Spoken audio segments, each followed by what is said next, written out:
దాన్ని కూడా పూర్తి స్థాయిలో అంటే వాళ్ళ కాంగ్రెస్ బీజేపీ చేస్తున్న అన్యాయం, 11 నెలలుగా బీజేపీ చేస్తున్న అరాచకం, మరి గత 16 నెలలుగా కాంగ్రెస్ చేస్తున్న దుర్మార్గ పాలన, ఏమేం వాళ్ళు చేస్తున్నారు, ఏమేం మనం చేసినాం, ఇవన్నీ కూడా ఒకసారి గుర్తు చేసే విధంగా ఉద్యమ పార్టీగా టీఆర్ఎస్ సాధించిన విజయాలు, ఉద్యమ పార్టీగా రాష్ట్రాన్ని సాధించిన వైనం, దానికోసం జరిగిన పోరాటాలు, దానికోసం జరిగిన త్యాగాలు, ఇవన్నీ కూడా మళ్ళీ ప్రజల దృష్టికి తీసుకొచ్చే విధంగా ఈ శిక్షణ కార్యక్రమాలు ఉంటాయి.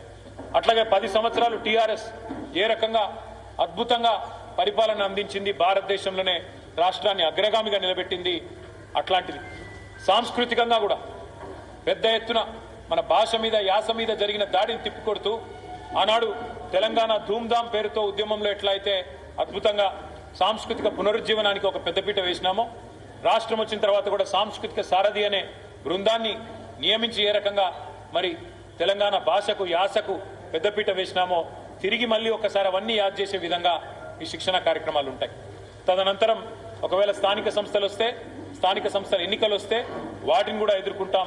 ప్యారలల్ గా మా పార్టీ సంస్థాగత నిర్మాణం, అందుకే ఈ సంవత్సరం కీలకమని నేను చెప్పిన.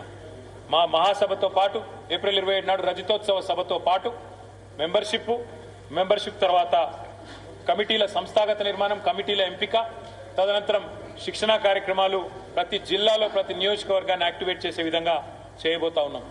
ఇక మీకు తెలుసు, రాష్ట్రంలో ప్రస్తుతం ఉన్న రాజకీయాల గురించి కూడా మీకు తెలుసు. ఒకటి మాత్రం పక్కా, రెండు ఢిల్లీ పార్టీలు